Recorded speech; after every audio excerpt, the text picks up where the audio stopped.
pizza. We're going to make pizza sort of mom style, the kind you can make at home. When you make pizza, almost anything can go on it except barbecue sauce, chicken, and pineapple. If you put those on the pizzas, I will hunt you down, I will find you wherever you're living, and you may not survive the night. They are verboten. When it comes to the crust, take any focaccia dough for this kind of pizza. Mine was 2 cups of flour, a little bit of yeast, water, salt. I did 50% hydration so that we have a nice, bubbly, wonderful crust. No need. It sat in the refrigerator all night developing flavor and doing its thing. I'm going to put it in here, stretch it out, and we're going to make pizza.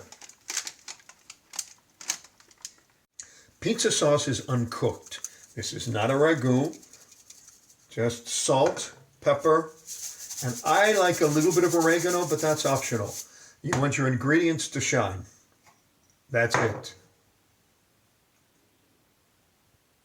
Because this has to bake for a long time, I'm going to give it a little olive oil so that it gets a touch crispy, ideally on the bottom. Some of it will bleed through. And I'm going to put the sauce directly on top of everything. I'm just going to put a little bit on right now, and then I'll top my pie.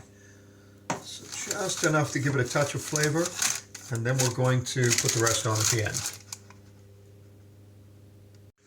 Okay, you don't put garlic or onion in the sauce. If you want garlic, you put it on at this stage. It will mellow and soften and sweeten while you're baking the pie, and taste really incredible.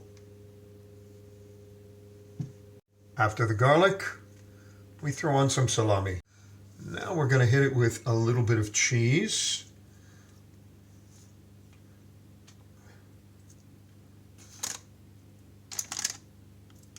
This has probably got a little too much cheese, so let me add some more. Ooh, I've got a big chunk there. This is a little Parmesan just to give it extra flavor. Now, this is when we give it sauce. And we're doing this to protect the cheese during the 40-minute baking time so that it does not burn. All right, I'll spread that all over. Beautiful. Pizza's ready for the oven. We interrupt the making of this pizza video for an Italian Foods public service announcement. Brits, Americans, Australians, everything you throw together is not a bolognese. Spag bowl is not a thing. Tomato sauce and ground hamburger meat, or even worse, sauce from a jar loaded with sugar, is not a bolognese. A bolognese is a very specific thing. It comes from Bologna. There's a codified recipe. You can look it up if you ever want to take the time to make one. What you can do, come on over here, is make a ragu. This is a ground turkey ragu, not a bolognese. Little sofrito, some tomato paste, a little tomato sauce, some milk, some cream. You let it cook for hours until it turns into this gorgeous creamy emulsion that will slide over your pappardelle or whatever pasta you choose and make the most awesome meal. It is not a bolognese. When the pizza comes out of the oven, it's going to be super bubbly.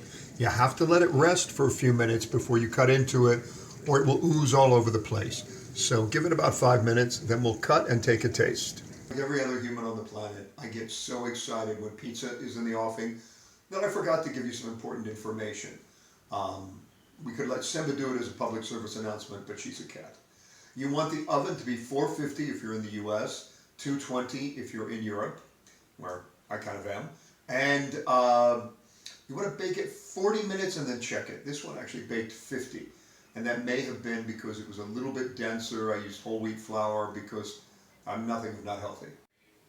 One of the best things about pizza is you'll have a cat who wants to share it with you, but also you can sit on the couch and eat a piece while you're watching TV.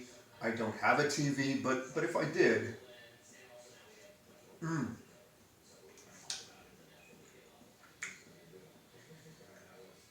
that is shockingly good. Have a good night, folks.